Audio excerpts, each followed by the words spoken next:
6 сыныптың бағдарламасы аяз би ертегісімен басталады. Біз өткен сабақта естеріңде болса ертегіні түрлерге бөлгенбіз. Жалпы ертегінің 3 түрі бар: қиялға жайып ертегілер, жануарлар туралы ертегілер және шыншыл ертегілер. Қиялға жайып ертегінің қатарында біз Керғұла атты Кендебайды қарастырдық, ал шыншыл ертегілердің қатарында біз аяз би ертегісін қарастырады екенбіз. Енді аяз би ертегісі не үшін шыншыл ертегілердің қатарына кіреді? Жалпы шыншыл ертегі дегеніміз қандай ертегі?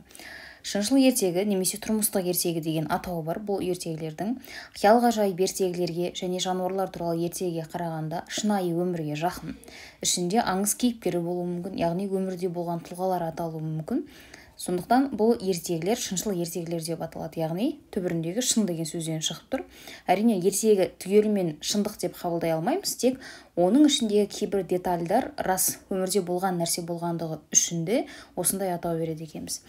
Енді аяз би туралы ертегі, бұл аяз би есімді Майқы бидің заманында, Майқы биге дейінгі заманда немесе кейбір деректерде өмір сүрген тұлға, өз заманында би болған, хан болған, халық арасында аяз әліңді біл, құмырсқа жолыңды біл деген нақыл сөз тарап кеткен. Біз осы қатардан ақ аяз бидің өмірде болған тұлға екендігін білуімізге болады. Жалпы аяз би ертегісінің желісіне келейік. Аяз би ертегісінде басты кейіпкерлер бұлар Мадан хан, Аяз би, Меңдісұлу және Қырық уәзір. Басты кейіпкерлер осы кісілер. Шығарма басы қалай басталады? Ертегі басында Мадан хан өзінің Қырық уәзіріне тапсырма береді. Қырық уәзірге айтады: сендер қырқыңды асып туған ақылды данышпан едіңдер, мен сендерді бір жұмысқа жұмсаймын. Сендер маған дүниедегі адамның жаманын, шөптің жаманын, құстың жаманын тауып әкеліңдер дейді. Яғни 3 түрлі затты алып келу керек.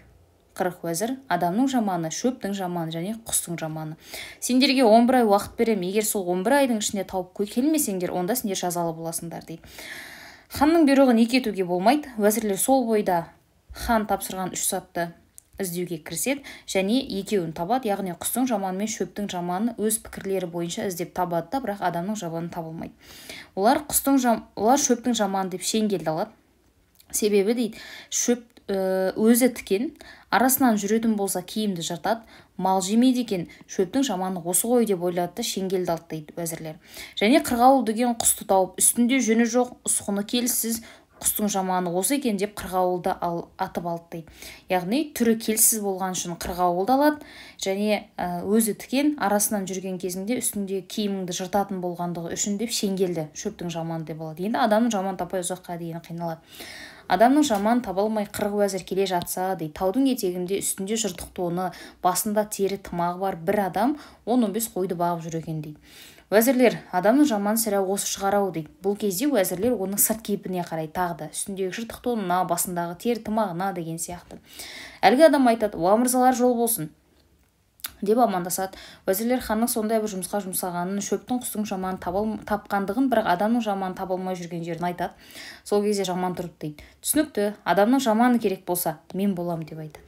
Олай болса жарайды деп жаманды атына мінгестіріп алады да ханға алып келеді. Ханға келе жатқан кезінде жаман енді уәзірлерге өзінің пікірін білдіреді де айтады: сендер адамның жаманын дұрыс таптыңдар, иә, адамның жаманы менмін, бірақ шөптің жаманы мен құстың жаманынан қателескен екенсіңдер дейді. Шөптің жаманы шеңгел емес, шөптің жаманы ол қарағұға, ал құстың жаманы ол қырғауыл емес, құстың жаманы сауысқан деп жаңағы алып келе жатқан заттарын ауыстыртып, оларға шеңгелдің орнына қарағұғаны, ненің орнына, қырғауылдың орнына сауысқанды салдыртып алады. Сөйтіп ханның алдына келеді. Хан алдына келеді. Хан ұзаққа дейін жаңағы әкелген заттарына қарап отырады дейді. Әкелген адамдарың жарайды, қазірге ашқа апарып беріңдер, көжемен нан берсін, сендерді сыйласын дейді.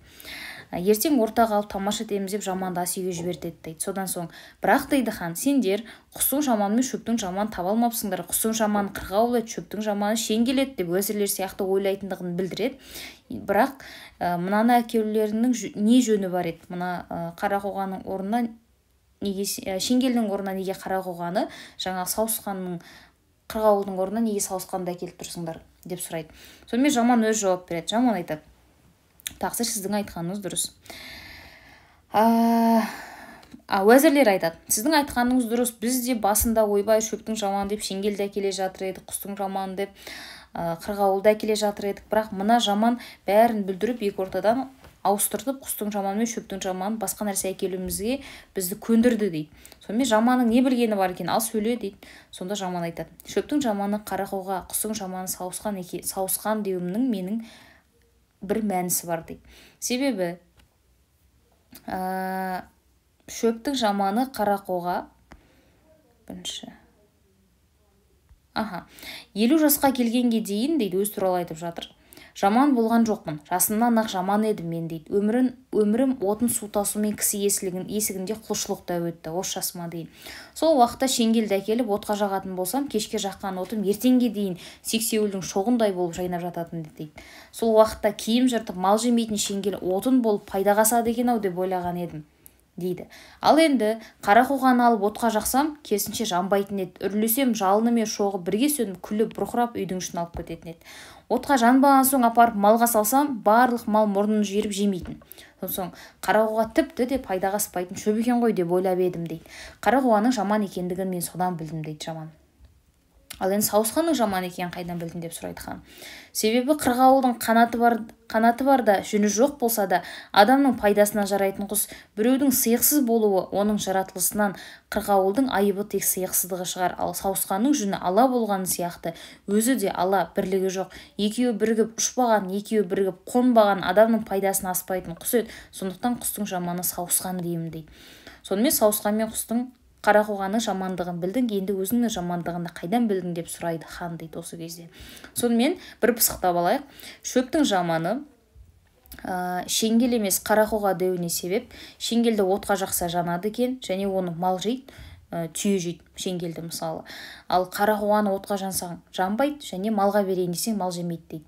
Сондықтан да бұл адамның да малдың да пайдасына аспайтын шөп болғандықтан, демек қарақоға шөптің жаманы дейді деп шешімін қабылдаған екен жаман. Ал енді қырғауылдың орнына сауысқанды алдырған себебі, қырғауылдың сырты сиықсыз, жүні жоқ құс болса да, ол адамның пайдасына жарайтын құс. Оның тек бар айыбы тек сиықсыздығы дейді.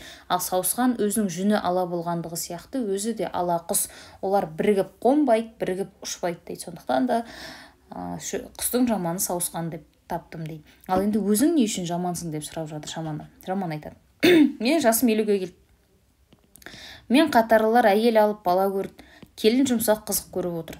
Мен қайда болсам сонда әлі күнге дейін әркімнің артына мінгесіп, басқа біреудің құлшылығында жүрім. Енді мен жаманы ме, жақсымын ба деп жаман ханға қарайды дейді. Хан басын шайқап, апыр-ай, осы жаман болса жарар еді деп ойлап, құстың, шөптің өзіңнің жамандығыңа да дәлел таптың, жарайды. Енді мен сені сынайым дейді. Бірінші сынақ. Хан айтады, менің бір тұлпарым бар, соны сынап бересің бе дейді. Жаман жақсы сынап берейін дейді. Сонымен тұлпарды алып келеді. Жаман тұлпардың алдарынан қарайды. Тұлпарды әрі-бері жүргізіп көреді. Одан кейін айтады, мен тұлпарыңыздың сипатына бірде-бір мін таба алмадым дейді. Енді мініп қарайын дейді. Ханнан рұқсат сұрап алады да тұлпарға мініп есік алдындағы өзеннен әрі-бері жүріп көреді дейді. Әрі-бері өткізіп береді. Сосын қайтып келеді де, тақсыр, мен тұлпарыңнан басқа мін таба алмадым. Тек бір міні бар екен, сенің тұлпарың сиырға шатыс екен дейді. Оны қайдан білдің? Сенің айтқаның рас дейді хан. Себебі мен бұл тұлпарды құлын күнінде Ақшахан деген құдамнан алған едім. Соның тұлпар табатын бір биесін қалап алдырғам. Бие күні жетіп қолымда туалмай өлер болған соң, бие өлсе өлсін, құлын қалсын деп ішін жарып құлынды алғам. Сол құлын осы еді. Әбден отығып кеткенше сиырдың сүтімен асырап едім дейді. Ал енді сен мұның сиырға шатыс екендігін қайда біліп қойдың деп сұрайды хан, қатты таңданып дейді. Сонда жаман айтады, себебі тұлпарыңыз судан әрі-бері өткен кезде аузын суға малып, артқа аяғын сілкіп өтті дейді. Сиыр күніне 40 суарсаң да судан айдаған кезде аузын суға малмай, артқа аяғын сілікпей өтпеуші еді. А тұлпардың сиырға шатыс екендігін мен сонан білдім дейді. Жұрт қатты таңғалып бір-біріне қарасып қалды дейді. Хан біраз ойланып отырды. Тағы екінші бір сынағым бар саған дейді. Ол сынағым, менің бір гауһар тасым бар. Ол тастың мынау өте маңызды ақпарат. Ол тастың Сүлейменнің жүзігіндей, Мұсаның асасындай, Дәуіттің қоржынындай қасиеті бар дейді. Сол тасымның қандай қасиеті бар екен тап деп қазынасындағы тасты алдырып береді. Оның да мінін сұрап тұр. Жаман тасты алады, қолына алып ұстап көреді, салмақтап көреді, байқап көреді. Содан кейін сіздің тасыңыз шынымен де қасиетті тас екен. Бірақ дейді, сіздің тасыңызды 2 жылдан кейін қасиеті бітіп қалады. Тастың ішінде басы 2 ақ қарабас құрт бар. Тасыңыздың пышақ сырты қалыңдығы қалыпты. Сол құрт 2 жылдан соң тесіп шығады. Тесіп шыққан соң тасыңыз пайдаға аспай қалады деп айтады. Сонымен жұрт не дерін білмей қалады дейді. Сосын бір уақытта егер 2 жылдан кейін пайдаға аспайтын болса, тасты жарайық деп көбісі қолдау білдіреді. Сонымен бірсыпырасы жаманның сөзіне бола тастан айырылмайық деп те тұрып алады. Ақырында тасты жаруға шешім қабылданады. Сөйтіп тасты жарып қараса, шынымен де ішінде 2 ақ қарабас құрт бар екен дейді. Және ол тесуге жақындап қалған екен тасты. Енді сұрайды хан, сен тастың ішінде құрт бар екендігін қайдан біліп қойдың? Себебі жаман айтады, тастың өзінің қасиетіндей салмағы болу керек. Ал сіздің тасыңыз өте жеңіл болды. Мен құрт бар екендігін содан біліп қойдым дейді. Апыр-ай, сен жаман болмадың ғой, қайта сен бір данышпан болып жүрме, ал сен менің көзімді сынашы дейді бір кезде хан. Мен неше адамнан бері ханмын, хан екенмін деп сұрайды. Жаман ұзақ ойланып тұрады да. Жақсы деп тақта отырған ханның алды-артына шығып, алдына келіп ханның бетіне тіке қарап тұрады да. Тақсыр ханым, ақыл ойың ешкімнен кем емес, бірақ хандық қара басыңда, қарадан туып хан болғансың, атаңда хандық жоқ дейді. Жаман сөзін бітірмей хан сөзін бөледі. Жоқ, сен қате айтасың. Сен осы жерде қателестің дейді. Себебі мен 7 атамнан бері ханмын. Өзімді қойғанда 6 атамды қайда жібересің деп айқайлап ашуға бастырады. Жаман ешқандай саспай тұрды.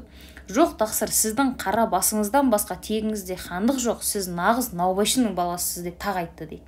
Хан не дерін білмей халыққа қарап қалып, апыр-ау, мына жаман не дейді? Халқым, мен хан баласымын деп жүредім. Шақырыңдар анамды деп анасын шақыртады дейді. Анасы келіп, ол о дүниеге біреудің қанын жүктеп барып тәңір алдында қара бет болмас, не болса да шынын айтар деп жаңағы анасын шақырып тұр. Шешесі келгеннен кейін терең күрсінеді деп былай дейді. Шырағым, жасым 80-ге келді, біреудің қанын жүктеп не қылайын? Бір сыр бар, оны тәңірдің өзі білетін еді, мен білетін едім. Мынау жаманың біліпті, енді айтайын дейді. Сенің атаң Зәрлі хан менен бұрын 19 әйел алған дейді.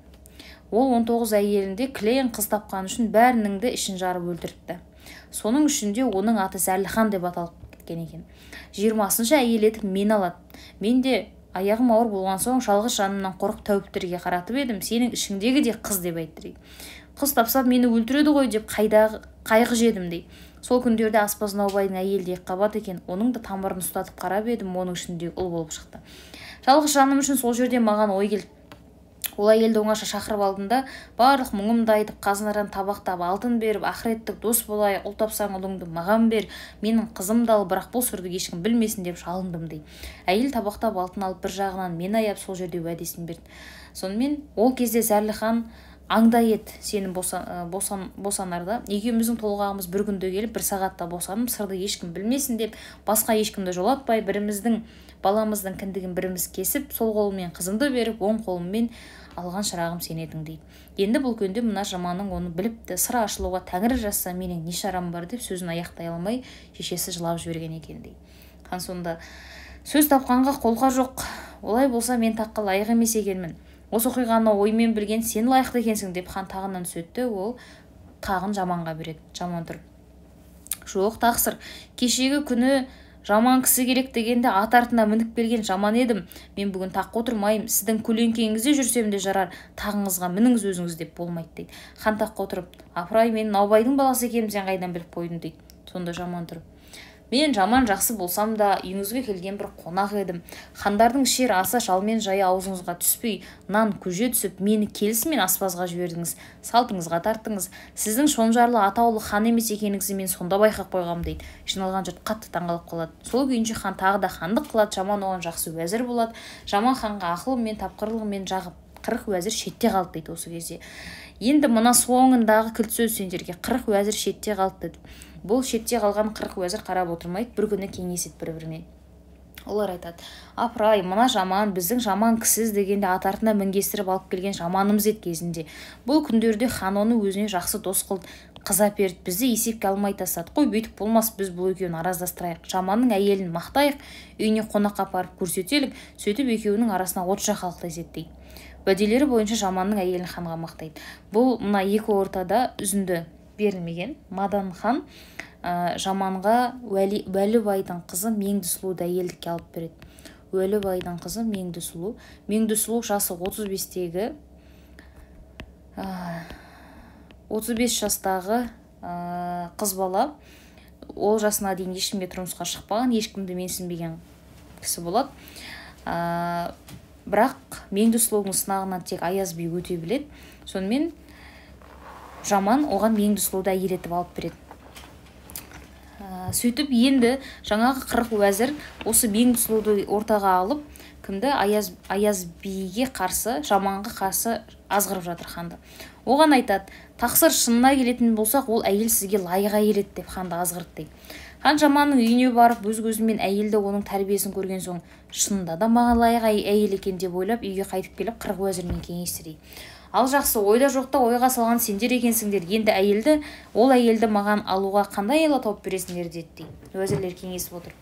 Жақсы, тақсыр, жаманды шақырыңыз, біз оны барса келемеске жұмсайық.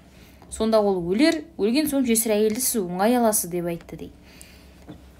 Жаманды шақыруға хан бір жігіт жібереді. Жіберген жігіті барып үйден сығалап қараса, төрде төсектің үстінде жаман жатыр екен. Әйел төрдегі шарайнаға қарап, өз көріктен өз таң қалып, жаманға былай депті дейді. Мен осы Тәңірінің ісіне таңғалам. Әркімді өзінің қатарына қосып, арасы жер мен көктей адамдарды біріне-бірін қосып қойған Тәңірінің құдіреті күшті деймін. Өзіме қарасам 14-інде туған ай сияқтымын, саған қарасам суы біткен көлдей, қарамайы біткен шелек сияқтысың дейді. Жаман басын көтеріп алып сол сәтте. Атамыз адам пейіштен қуылып шығып бара жатқан кезде, Тәңірі, адам, пейіш сенің үшін жаратылып еді, шайтанның азғыруымен шығып барасың, енді пейіштен қалғаңды алып кет деген екен дейді. Сонда адам, Тәңірі, сенің қандай затыңның қадірлі екенін қайдан білейін деген соң, адамзатқа пайдалы үш затым бар депті Тәңірі дейді. Біреу қыдыр, біреу бақыт, біреу ақыл, осының бірін ал деп айтыпты дейді. Сонда адам өзіне ақылды таңдап алыпты. Ақыл тұрмаған жерде біз де тұра алмаймыз деп қыдыр да бақытты ақылға табынған екен дейді. Сол сияқты сен қазынадағы қызыл алтын едің, ал мен ақыл едім. Менің қаралығыма, қарттығыма қызығып деген жоқсың, сен менің ақылыма дедің деп қарқ-қарқ күлген екен дейді. Әйелі жаманның сөзіне күліп, артына қарағанда перде сашулы екен. Есіктен кіріп келе жатқан жігіт оның жүзін көріп, есінен танып құлап қалыпты дейді. Сол жерде бетіне су бүркіп, жігітті тұрғызып алып, жұмысын сұрайды. Жігіт келген жұмысын айтып қайтады. Келген соң хан, сен кеткелі көп уақыт болып, сен мұнда жұртты үйріп отырғызып қойып қайда кеттің депті. Жігіт басына өткізген уақиғасын айтқан соң, әуелде әйелге ғашыққан онан сайын ынтық болыпты дейді. Жігіт кеткеннен кейін жаман ханға барайын ба деп әйелімен ақылдасады. Әйелі, бар, сені барса келмеске жұмсарын көптен ақ сезген едім. Риза бол, бірақ жолға жұлқынған жүйрік, жылыжыған жорға емес, жылқыдағы ең семізімін. 40 уәзір сені 3 күншілік жерге шығарып салады. Олардың қарасы үзілгеннен кейін сен де кері қайт. Орманның ішіне апарып атыңды сой да етін алып кел, соны қорек қылып жата береміз дейді. Жаман ханға келген соң хан сөз бастайды. Мен сені бір ұзақ сапарға жұмсайым. Жұмсағанда сенің ерлігіңнен үміт етпеймін, ақылыңнан үміт етем. Барсаң айтам дейді. Жақсы, барайын дейді хан. Жаман ризалығын білдіріп. Барса келмес дейтін жерде інжулі дейтін қой бар.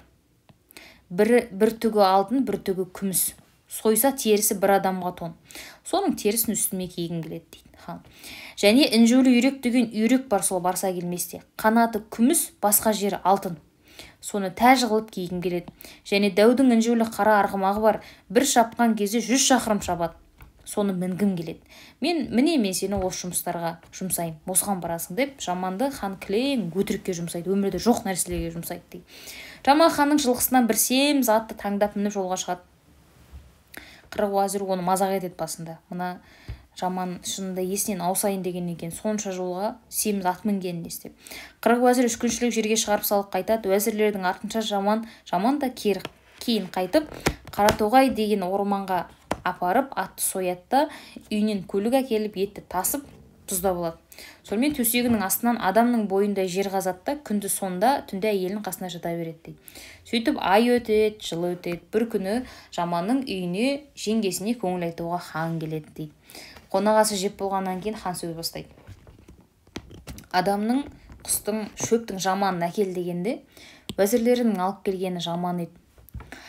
Жаман болса да ақылына риза болып тағымды да беріп едім. Ақылының арқасында сені де алып еді. Сол ақылынан үміт етіп бір жұмысқа жұмсай қойып едім. Келер уақыты өтіп кетті. Құдайдың әмірі болды ма деймін, сені қор қылып жалғыз тастамаспын. Аға өлсе, жеңге мұра деген. Қолым алып бағарым, деп үгіт айтады әйел отырып.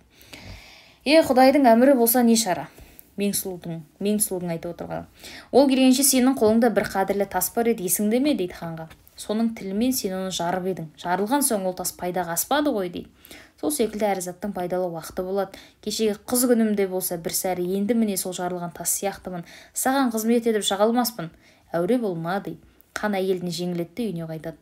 Хан шығып кеткен соң әйел жаманды шақырып алып, бар, енді ханның жауабын өзің бер деп қоя береді дейді. Хан да барып тағына отырады, жаман да сәлем беріп кіріп барады. Хан сасып қалып, қашан келіп қалдың? Ал енді әңгімеңді айта бер депті дейді. Жаман тұрыпты да. Әңгіме ұзақ емес хан дейді. Уәзірлер шығарып салған соң бір ашарыстан соңымнан қалмады. Мен барса келмеске барып жауды мұқатқанша мына жауды мұқатайын деп қылышымды суырып алып қуып кеттім. Өз ауылыма апарып қамап едім, онан шығып кетті.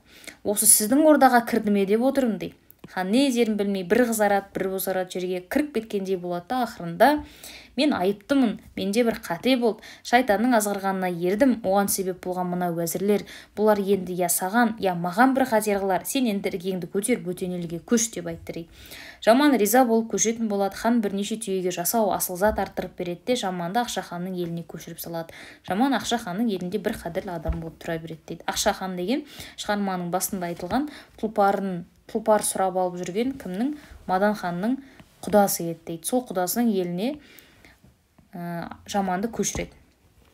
Сонымен күндердің бір күнінде хан жаманның сөзі көкейінен кетпей шалқасына шаңыраққа қарап ойланып жатты да, ойланып жатқан уақытында 40 уәзір кіріп келіпті дейді. Хан басын көтеріп алады да 40 уәзірге қарап тұрып, жау шапты, ел бүлінді, апат соқты. Мен не айтқанымды табыңдар, ал не айтқанымды түсінбейтін болсыңдар, мен сендерді жазалаймын дейді.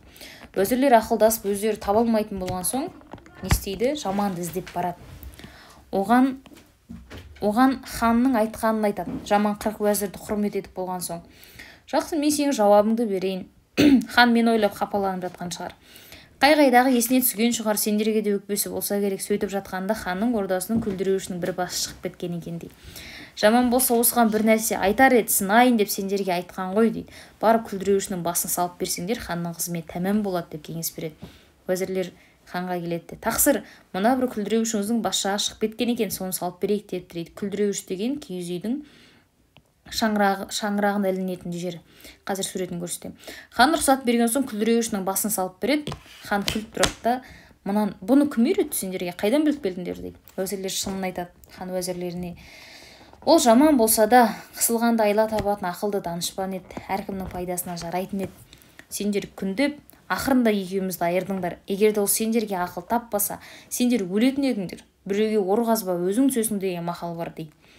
40 уәзір ханға жағамыз деп ханның көңілін аулап, күнде ойын той жасап жатса да ханның көңілі көншімейді, жаман сағынады хан. Бәрі ешкімде жаман сияқты бола алмайды ақырында. Бір күні хан ерігіп уәзірлермен аңға шығады дейді.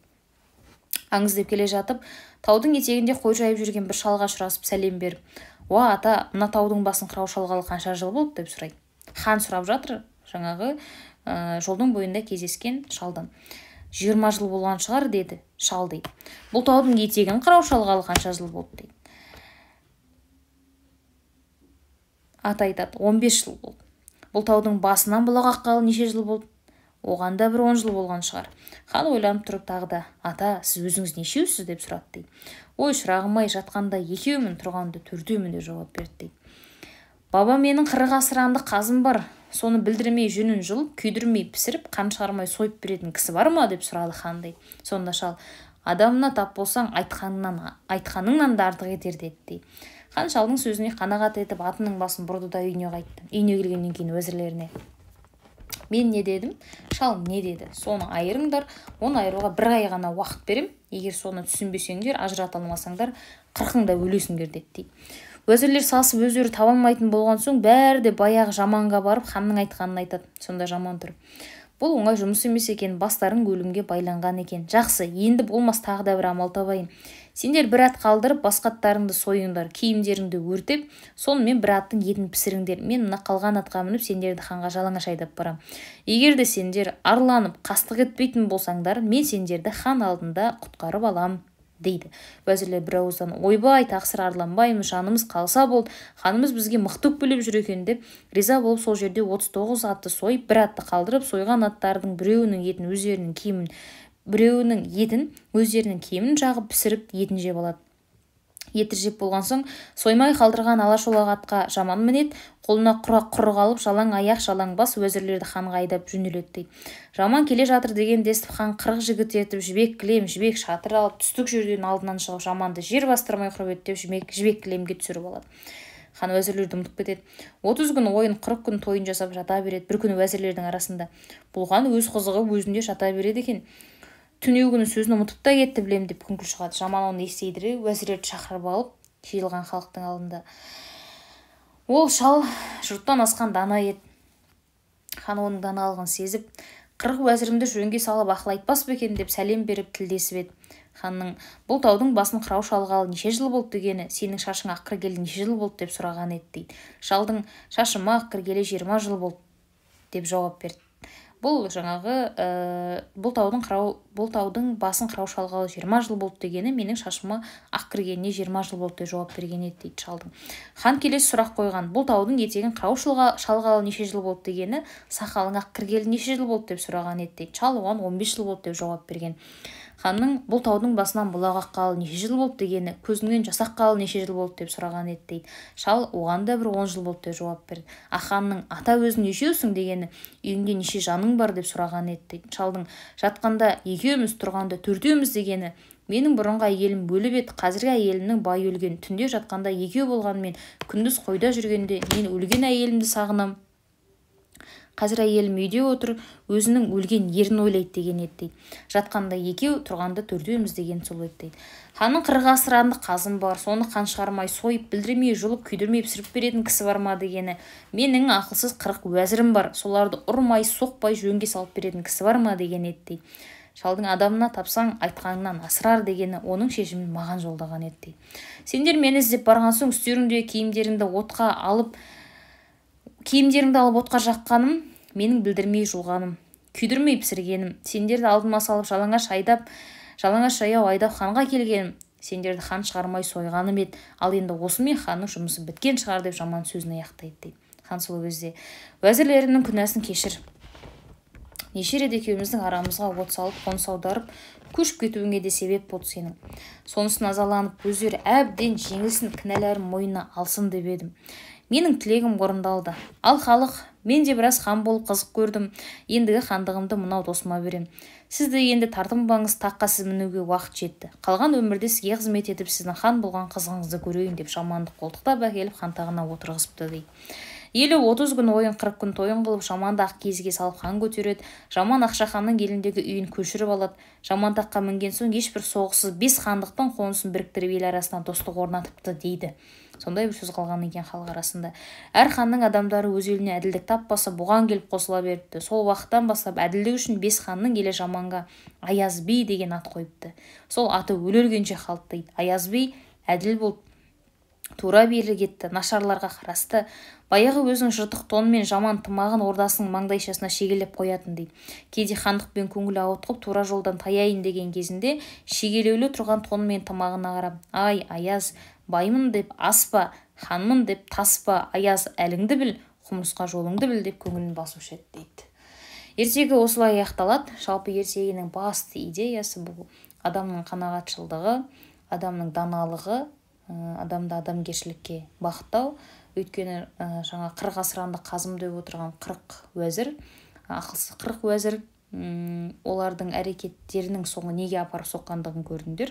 Және Аяз бидің сондай даналығы, сонымен қатар қанағатшылдығы. Себебі шығарманың ертегінің ең соңы мына бір сөзбен аяқталып тұр. Ай, Аяз, баймын деп аспа, ханмын деп таспа, Аяз, әліңді біл, құмырсқа жолыңды біл дейді. Яғни қанағатшыл бол, өткеніңді ұмытпа деген секілді сілтеме бар. Осыған дейін Аяз би ертегісінен сұралған сұрақтар. Бұл Аяз би айтқан құстың жаманы мен шөптің жаманы, уәзірлер айтқан құстың жаманы мен шөптің жаманы өте көп сұралған. Және ханның есімі. Одан бөлек Аяз би ертегісіндегі мына ең соңында айтылған нақыл сөз. Жаңағы Аяз байым деп, аспа ханым деп, таспа Аяз әліңді біл, құмырсқа жолыңды біл. Осы сұрақтар болды. Жақсы.